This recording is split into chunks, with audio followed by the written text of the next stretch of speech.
All righty.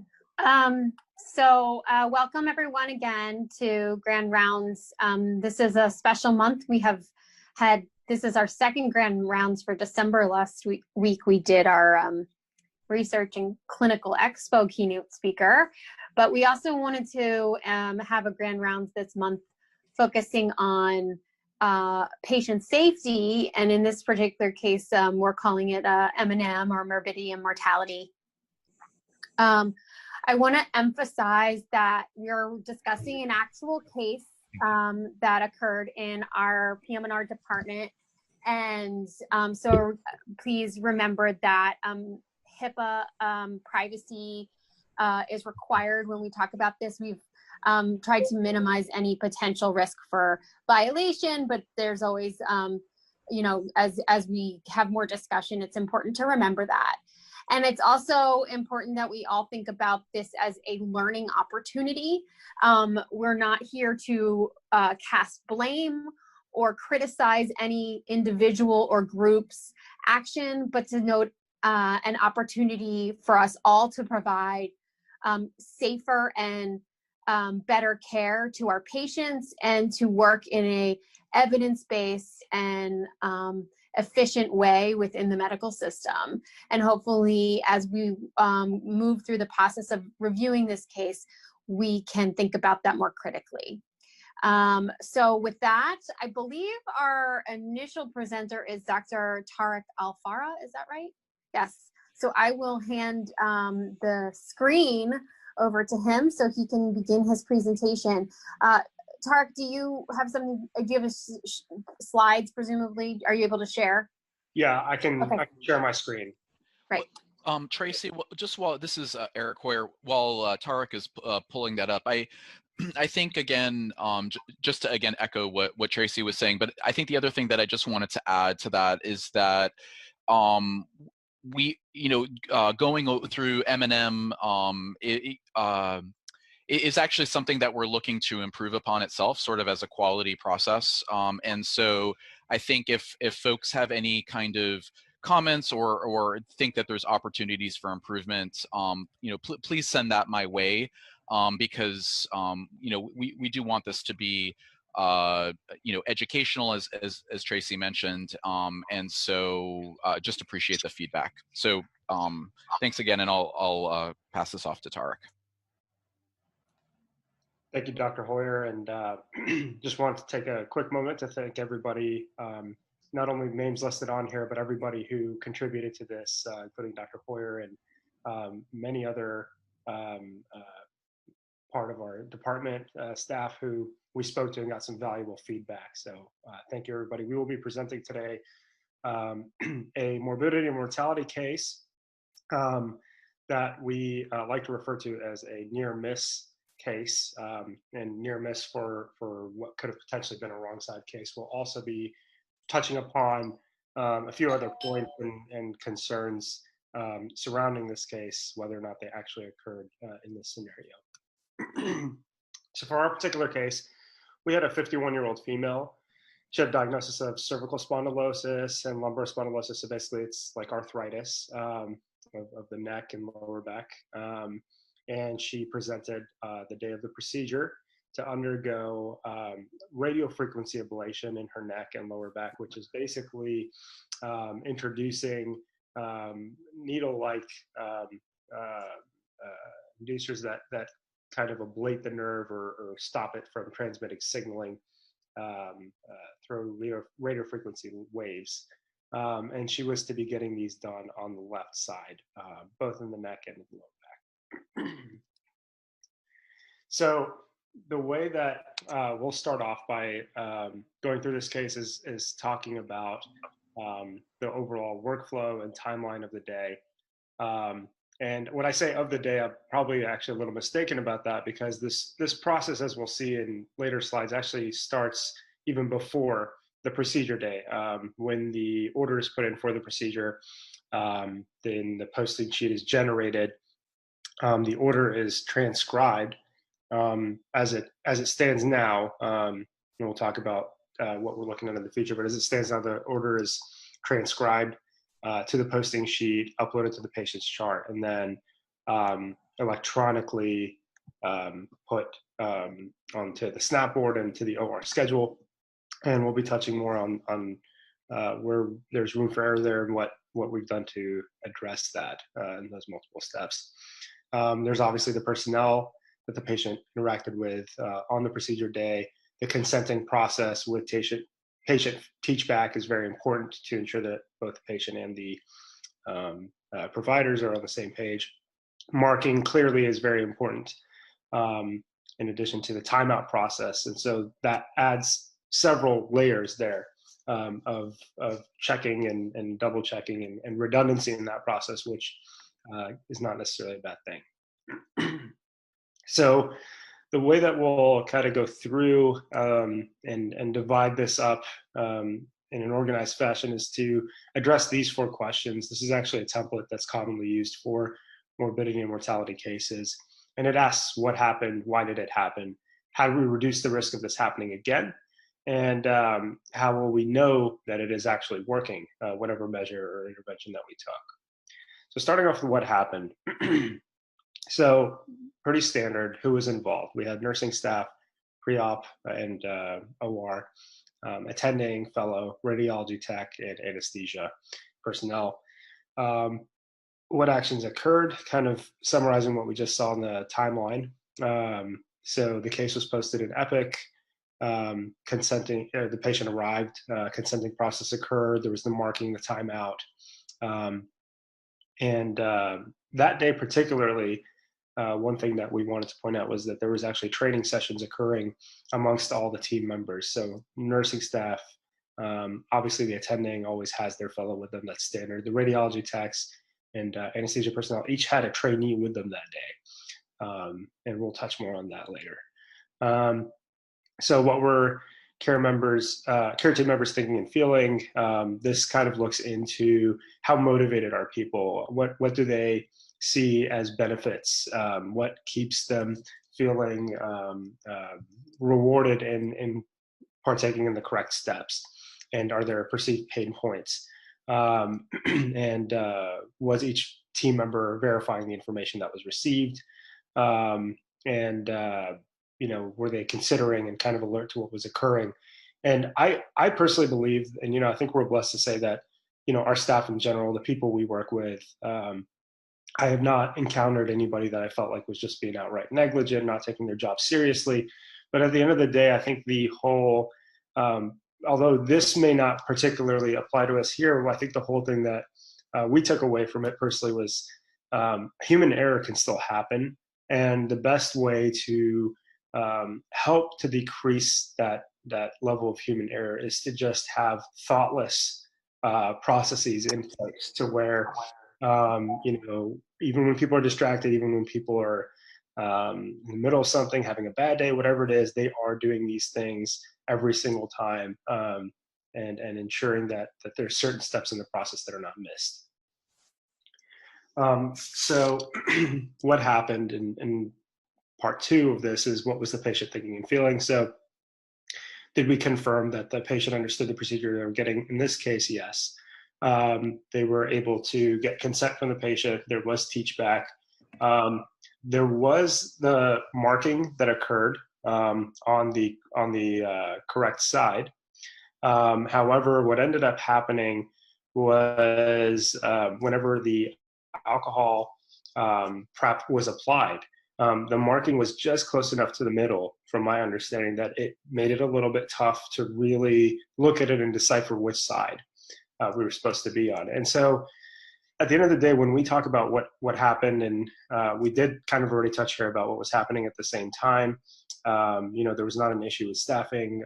There was a pretty busy schedule that day. For the most part, there was actually concomitant televisits going on as well, which that is an issue that has been addressed since.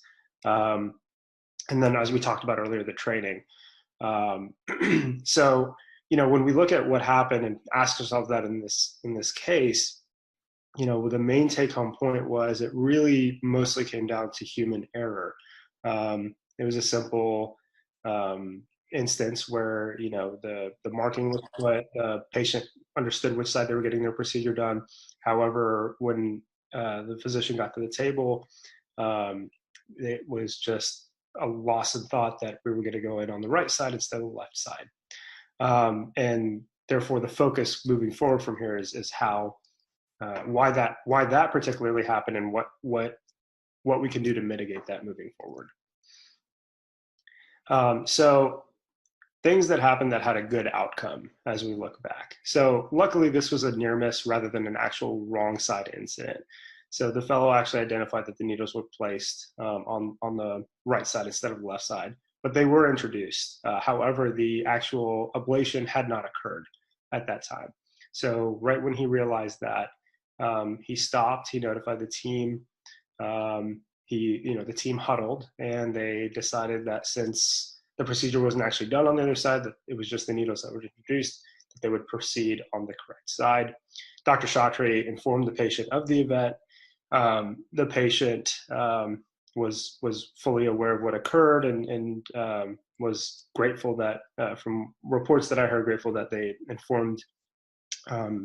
were informed of what occurred, and that luckily, again, the risks of what had occurred were overall relatively minor compared to what could have been. Furthermore, in this particular case, it was lucky that the patient was actually scheduled to get the right side ablated that next visit that they were coming back. But again, I think we're lucky to have had a case that was overall benign, but it's more about thinking what errors in the system are there, what room and what gaps in the system do we have that we can fill. So things that had a bad outcome. So although there was no harm done, the procedure wasn't actually done on that side. Anytime you introduce a needle to somebody, you're exposing them to typical risks of infection, bleeding, bruising, all that stuff. Obviously we want to uphold the confidence that our patients have in us, the trust that they have in us, and anytime you make a mistake, no matter how minor, the risk of that being minimized is there.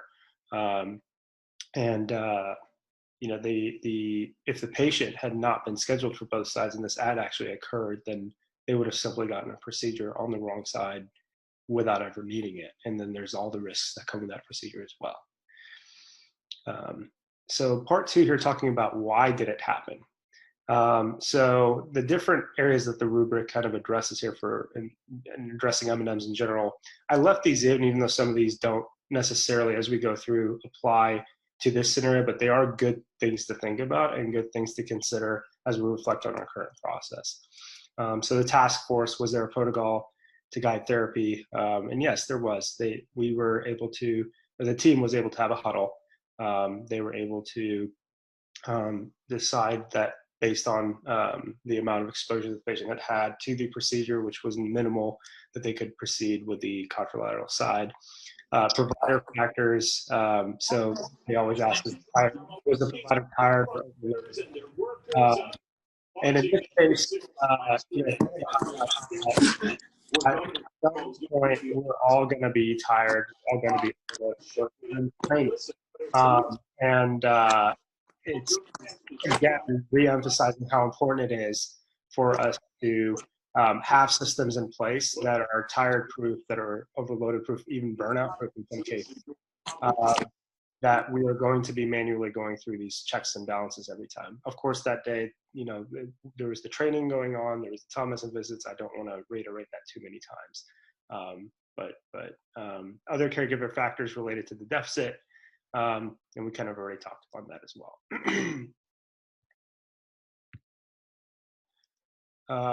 So moving forward, and asking ourselves, did we really engage all members of the team in the timeout process? Did we take a step back? Did we have everybody confirm which side we were going to be on? Did we have everybody say verbally, yes, they agree, they verbalize what procedure was going to be done that day? And ever since this has occurred at, in the times that I have worked in the procedure rooms, it's been refreshing to see how much more of an emphasis there are on redundant laterality checks, on making sure every member of the team, everybody standing in the room, has looked at the consent, has looked at the orders, and has confirmed that they agree, and verbalizes what they're agreeing with.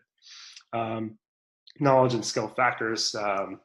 So again, I don't think anybody found the protocol confusing. It's just perhaps that the protocol was not stringent enough to keep from these gaps occurring. And the technologic factors, although in this case, everything was submitted correctly through the system and through Epic and things of that nature, as we'll touch upon later, that is another area where there has been room for error, and error has occurred as to posting those cases. And as far as I'm aware, luckily, it never actually carried out to resulting in a procedure that actually occurred on the wrong side. But the fact that you're still posting these cases in Epic in the system, they're being transcribed incorrectly or even just ordered incorrectly to start with, is definitely something that we're going to be touching upon. When talking about local environment, so again, on this day, the equipment and everything was functioning properly. One thing that Dr. Chhatre did note that day was, perhaps he was less attentive to what was going on in there just because he had a call from a patient. And he stepped away from the bedside for a moment as the fellow was continuing with the procedure. Institutional factors, there was adequate personnel, again, during training. And one other thing that we touched upon was we expanded this out to think about the culture as well. So are there aspects of your patient safety culture that promote doing the wrong thing or engaging in risky workaround? And although we're lucky to say, at least here at Hopkins, I've not witnessed that there's anything that promotes this or pressures people into doing the wrong thing. Actually, it might be kind of the opposite problem. I think we all have a very collegial culture. We get along very well. And I think sometimes it can be hard just from human nature to balance friendship with someone who really is your professional colleague. You develop this sense of trust. And sometimes that sense of trust can go maybe a little too far, where we stop checking on each other and confirming that, human error, none of us are immune to that. Nonetheless, also, somebody who I can imagine in a different work environment is close to somebody on a personal level might find it awkward to have to check things or do whatever. And we need to find ways to make sure that these are not factors moving forward. So I will let my colleagues take it from here. If you guys want to go ahead. Okay, so I know we talked about this case, and the reason why we highlighted that particular case that Tariq just went through was because, even though it was a near miss case, it's a very good learning opportunity. No meds were given, a procedure wasn't actually started, but there have been times where when you think about a procedure like this, you can think about how much it has such a great potential for patient harm. But we wanted to bring to light other incidents that have to do with incorrect posting, especially of laterality or of the site itself. So there have been efforts to address this, which we'll talk about a little later. But unlike the previous case, which you can also, kind of attribute to some human error, there's some human error here, but we want to look at this from more of a system standpoint to see what we can do differently, especially when it comes to actually posting these procedures. And I think if we can actually kind of analyze what's going on at the origin of when these orders are being placed, we might have a better idea and understanding on how to prevent a lot of these errors. So the two cases that in particular, these two heroes that going over. So the first one back in July, there's one where it was posted as a right-sided procedure in Epic, but per the OR posting sheet and per the patient, it was supposed to be left-sided.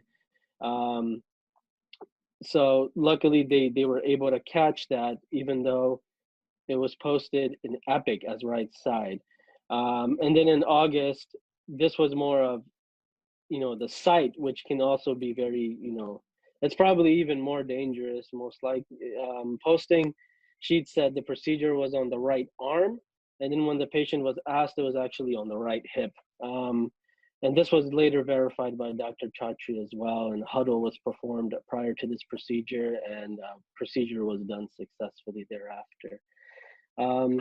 So now reading through these cases, we ask ourselves now, how can these this be prevented? How can this miscommunication or just lack of consistency between the OR sheet or Epic, how can we avoid that, and how can we reconcile it so that it's all the same?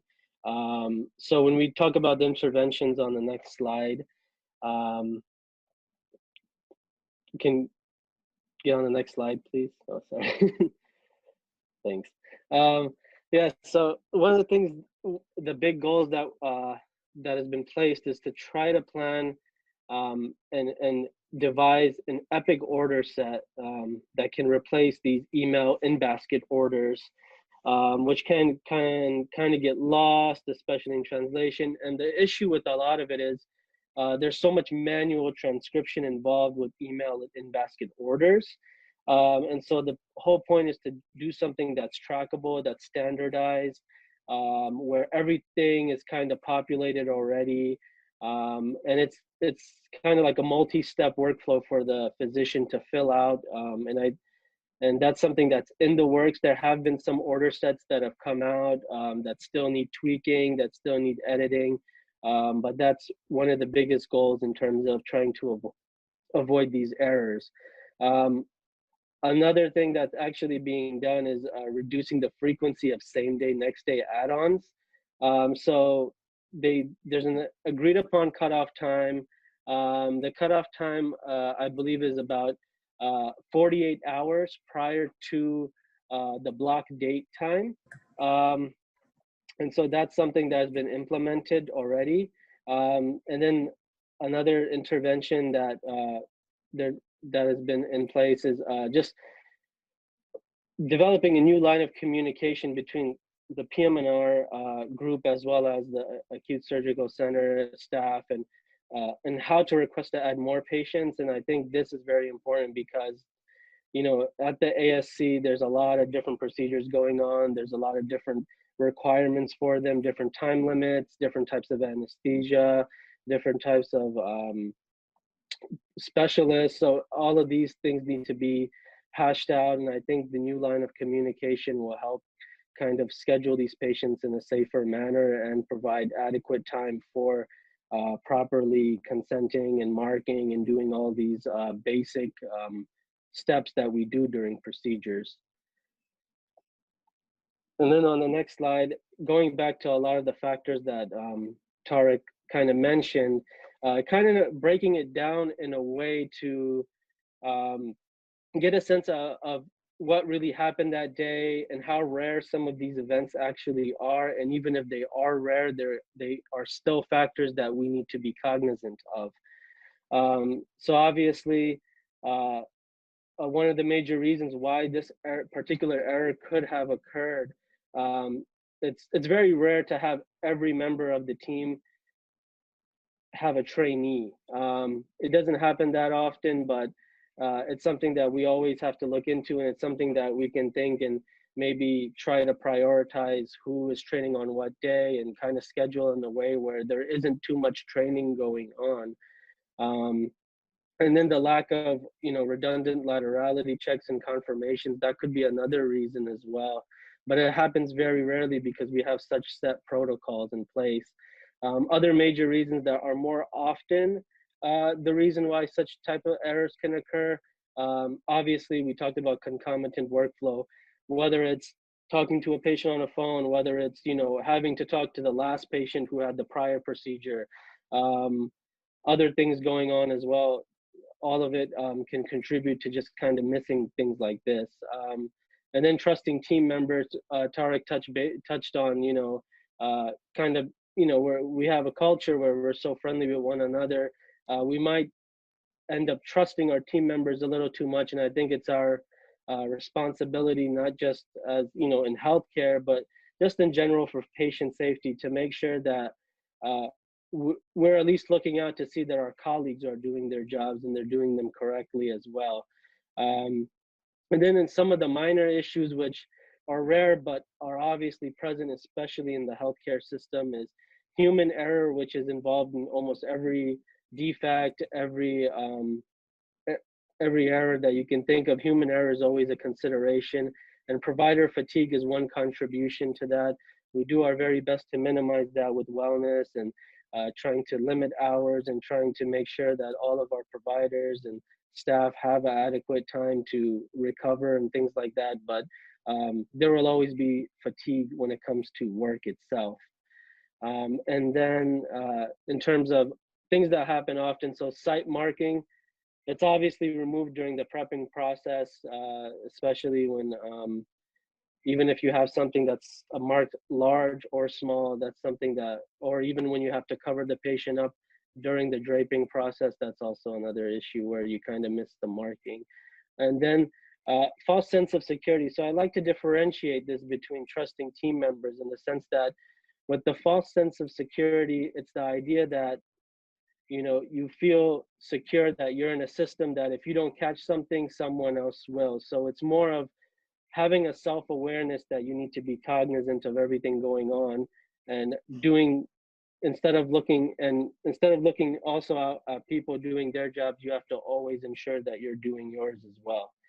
And then the next slide, we go through some of the interventions and how strong we think they actually are.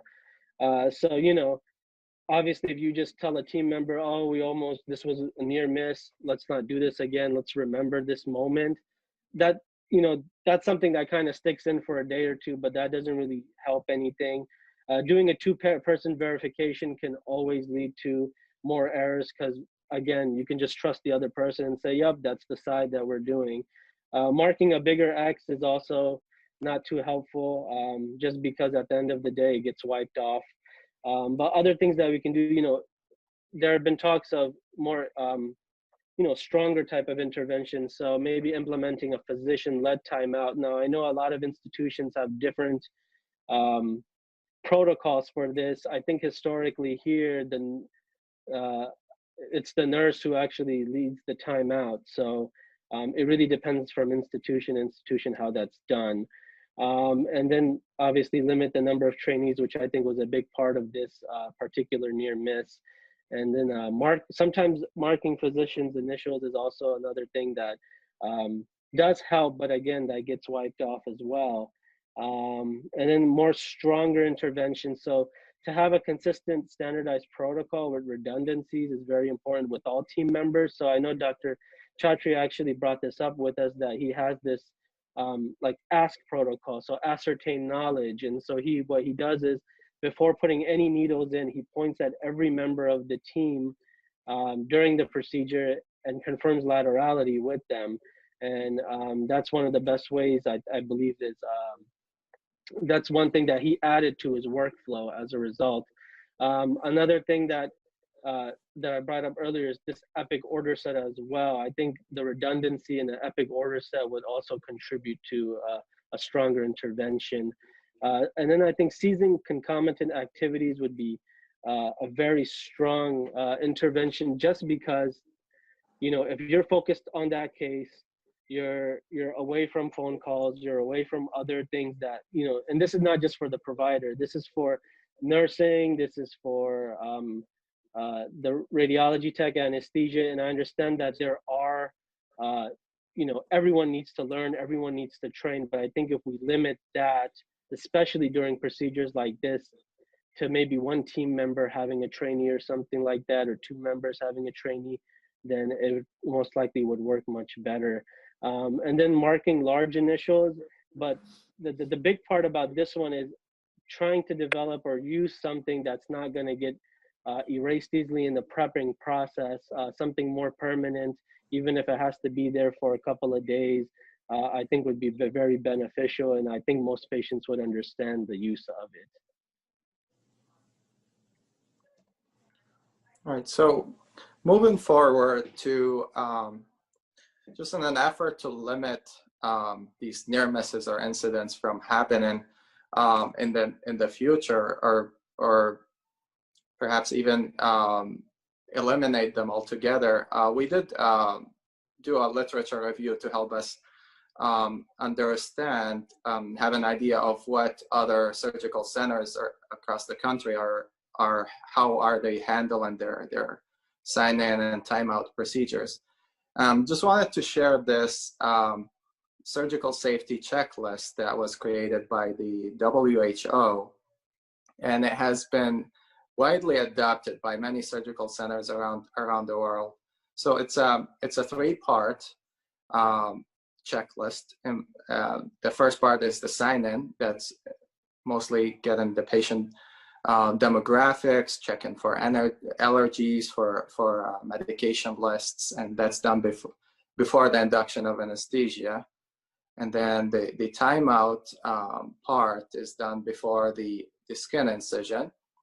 And like Abdul was saying, this part is usually historically has been led by the nurse manager and the surgical suite. And then the third part is the sign out part that's done before patient leaves the operating room. However, the caveat with this checklist is that it's by no means a comprehensive and a one. It's actually a generic checklist, and the WHO advised not to use it as a sole safety measure for surgeries. As you can imagine, that doing an epidural injection or an RFA procedure can have less chances of having errors happening at the sign out part, comparing it to doing an open cardiac surgery, for example, with having more fine instruments and surgical gauze and such. So based on and the literature review, actually, it was evident by the centers that used this as a sole measure had more incidents and errors occurred, comparing that to centers that added a supplemental checklist that is more specific to the specialty and the practice. So it's kind of a two-layer safety net before induction of anesthesia and skin incision. So based on that, few changes went into effect immediately, and involved all team members in the surgical suite. And so from a resident and fellow standpoint, we initiated a longitudinal quality improvement project that is a 1-year project. It's led by Dr. Chhatre, and we started that December 9th. And we will be collecting data from Dr. Chhatre on time points indicated there, and a 2-month, 6 months, and 12-month time point to collect data about numbers of incidents and compare it to that prior to implementing the changes. Also, nursing and radiology techs will be doing their own separate checklists, and then cross matching it with the other team members. And I understand that this is probably going to be more heavily invested into catching errors at the sign in and perhaps the timeout part, and that's fine, because given the nature of Dr. Chhatre's procedures, we're expecting less errors to occur at the sign out part of the checklist, and this will be compared on weekly basis for the following week, the patients that are scheduled for the procedures the following week.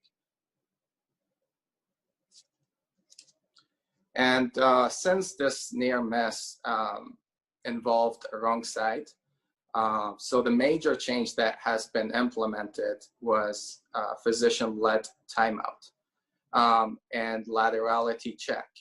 And I know Tariq and Abdul might have touched on this. And so what will happen from here on is that the attending will be required to check the side of the procedure done and actually check it against all the other team members to make sure that it's matching prior to induction of anesthesia and needle insertion. And this will be objectively measured in the QI project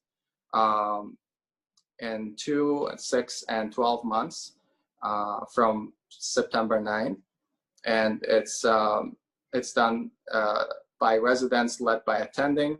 And so far we passed the 2-month mark, November 9th, and we did the check-in with Dr. Chhatre, and there was 0 incidents and 0 near misses. So that's a great sign. And we will be providing a QI project report at the end of the year. And so with that, I'd like to open it up for any questions you may have.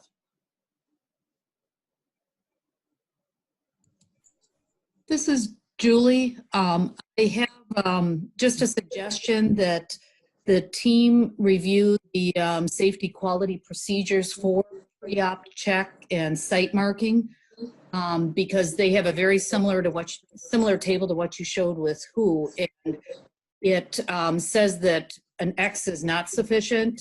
You know, it really needs to be a single-use pen, and it needs to be initials of the provider. So I think we just need to be compliant with hospital procedure with whatever QI studies we're implementing. Yeah, Julie, I think you bring up an excellent point. I haven't actually seen the document referring to myself, but I think it would definitely be good to look at and compare. One thing that I will say, at least as far as the marking is going, is that Dr. Chhatre obviously is still using his initials. He's just making them a lot bigger. And the goal behind that is because the markers that we just have available to us, although it would be ideal to get more permanent markers or you know, things that might stay on and not be rubbed off by the alcohol prep, he has made them a lot bigger in order to hopefully get a little bit of that ink that is further away from the operational field. So that it's not smeared as bad. But yes, certainly a good point, and definitely something to consider for the QI project as well. I can send the link to at least the chiefs to get it, you know, to you guys so that you can look at it. I just haven't heard anything about the pen in any sort of safety huddles that's an issue. And you think if it was something that widespread, it does say in the policy it has to be hospital approved. So I'm wondering if maybe we're using something that isn't official. I would hope the ASC had that, but you never know. And because, you know, with how much is going on everywhere, that if this was really an issue, and there's preps that are obviously going to be a lot more involved in cleaning the site than maybe what's happening, I'm thinking that maybe our pens aren't what is official. I don't know. I'll let you guys look at it once I send this. Yeah, I will say, just in my relatively limited experience, I have tended to see these pens at every institution I've trained at so far, same types of pens for surgical or procedural use. I've never seen a pen that withstands the alcohol prep. So it is a good question. Certainly be curious to figure that out as well. Yeah, this is Eric Hoyer. You know, first of all, guys, I just wanted to commend you guys. I think you guys did a really outstanding job on this presentation. I think you went into a lot of detail and depth, and it's really nice to see sort of the efforts that you guys are taking. So I definitely wanted to recognize that. Just a couple quick questions. Now you'd mentioned about Dr. Chhatre. We do have other pain physicians, and the department is looking, you know, potentially in the future to expand and things like that. And I just wanted to get your thoughts. I don't know if that was discussed with other providers. That was one question. And then the second question I just was curious about was in terms of for the QI project, in terms of monitoring, you mentioned some procedures that are taking place, like for example, the physician-led timeout. Is that being sort of observed, and then, or is this more sort of anecdotal, like, you know, sort of touching base with Dr. Chhatre and asking him if issues happen? I'm just wondering sort of how objective some of this data is being collected. Yeah, absolutely. So our main contact was with Dr. Chhatre, and that's the change that has been also implemented was enforced by him. As I understand, there's a fellow as well in there who will also participate in the QI project. And in terms of the changes, we actually did not have observed them done on the floors, and it was something that Dr. Chhatre mentioned that it was consistently implemented right after this incident happened, and we are, the objective part about this is touch and base with him and comparing the cases before or the errors that happened before to the ones moving forward. And it's going to be a longitudinal 1 year effort that collects those data. But in terms of monitoring, we do not have that part as of yet. Okay, thank you.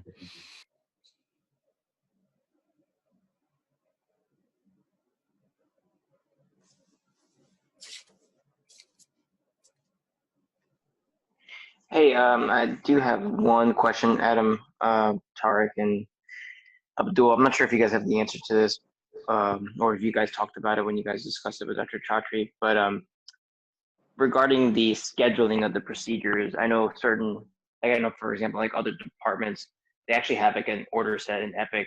Is there a reason why we don't have one on our end for our department, or that just like, yeah, I guess that's the question.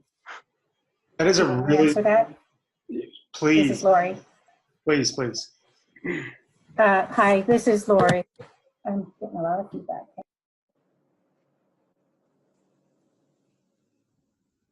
Lori, you muted yourself. Sorry about that. Yep, I did. I had two speakers going, pardon me. So there is an order set that has been developed, and one of the providers is currently using the order set and has identified some things that need to be edited in the order set, if you will, and that is being worked on now. We are planning to roll this order set out after the first of the year for the remaining pain providers as well.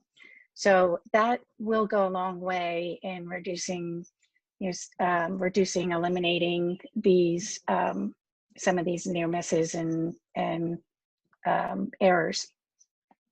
The order set will populate the posting sheet, so that will result in no further transcription needed to be done. It will populate the case in Snapboard, so it will reduce some of that transcription as well, and should make the process a little bit smoother for this posting staff.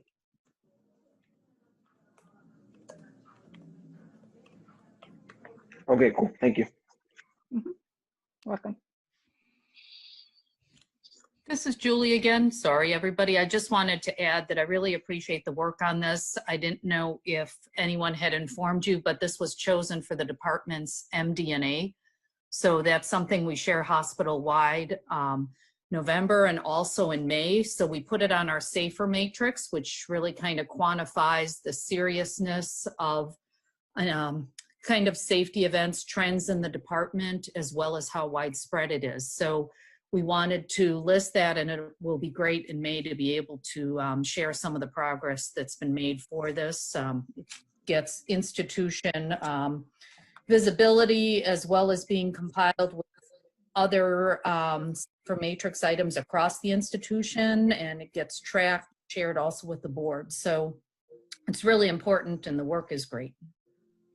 Thank you so much, Julie. I didn't personally know that, but it's very exciting to hear, and I'm sure I speak for all of us when I say we'd be happy to help out with that any way that we can. It's very exciting.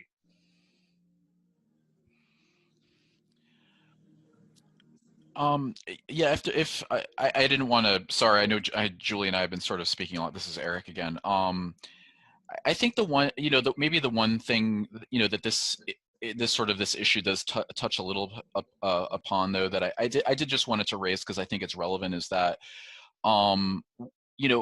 when in terms of when mistakes do happen, I think it's important that also, again, from an educational standpoint, at least what I'm aware in terms of the literature is that oftentimes practitioners, attendings, and residents and all that, they feel like that if we do make a mistake or an error, that that we feel like there's going to be some bad consequence that happens, and so as a result, what often happens is that things aren't sort of reported, and I guess at least for the trainees in particular, just to reinforce that actually, at least, and again, this issue actually has been studied, and going to patients and actually apologizing and telling them they're sorry and sort of explaining actually goes a long way in terms of mitigating sort of long-term outcomes from these negative consequences. And I think that's important to keep in mind. And then the other thing is, one of the nice things about being at an institution like Johns Hopkins is that there is sort of an infrastructure of how to deal with this. We do have a legal team in terms of risk management, as well as, our department leadership and all that. So if events do happen, if the residents in particular or fellows and so forth are involved in events where there's an error that takes place, I do want you to feel like this is, something that you guys can bring up to our leadership, and that, again, even if it was, harm and things like that, that it's better to make it known than to try to hide that. It's usually, we can kind of deal with that more proactively, and it's sort of the kind of the messier side of medicine that I think we don't often like to talk about, but is, unfortunately, reality. And so, as you guys highlighted, this case fortunately didn't lead to a really serious event, but it could be, but I think it's important that, just to mention again, these when accidents do happen, it's important that we're addressing that in the right way too. And I just wanted to mention that. Eric, thank you for that. This is Akhil Chhatre. I wanted to thank the residents. You guys did a tremendous job. This looks really well thought out, well put together, and I'm happy to help contribute. But touching on what you said, Eric and Julie, I was just doing my risk management module that they make us do every 2 years for Hopkins, and they talked a little bit about, if events were to happen, can you, because I don't think most people may or may not know that there's actually a process by which we are to either document or not document or report, or there's a way that we are supposed to do things at our institution. Can you speak a little bit about that? Because there is some language about what is discoverable in the state of Maryland versus not, and I'm not saying anything to do with near misses. I'm talking about in any aspect of our practice.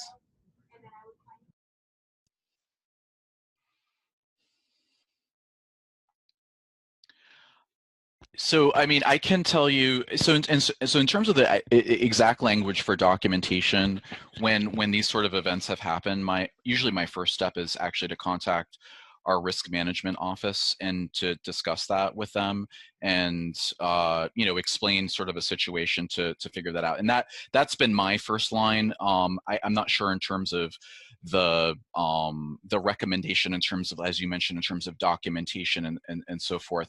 If anybody else has a more precise answer, I'm happy to. I'd be interested to know that as well. But I do usually, in these kind of situations, do try to would want to make the institution aware, like I mentioned, particularly in the risk management group.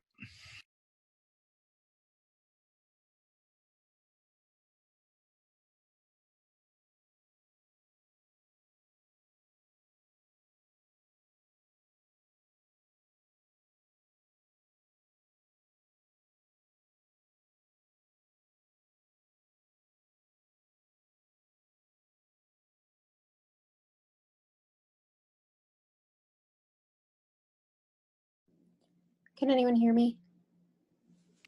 We can hear you now, Yes. Tracy. Okay. Does anyone else have any other comments or questions related to this case?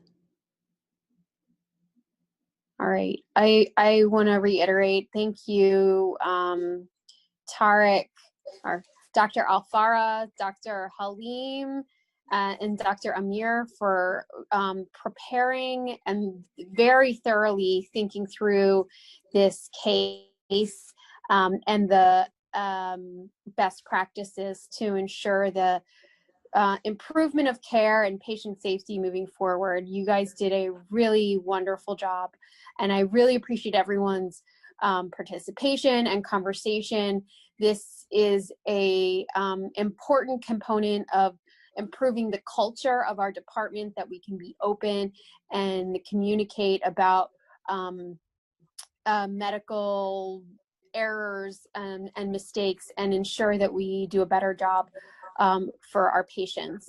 So we can wrap up today's grand rounds. Everybody have a wonderful holiday season. And let me say one thing. Yeah, Dr. Selnick, go ahead. Before you dismiss everyone, I'm just piggybacking on your last comment, basically, Tracy. I think this is very, very important that we do these M&Ms. And I appreciate the broad attendance today.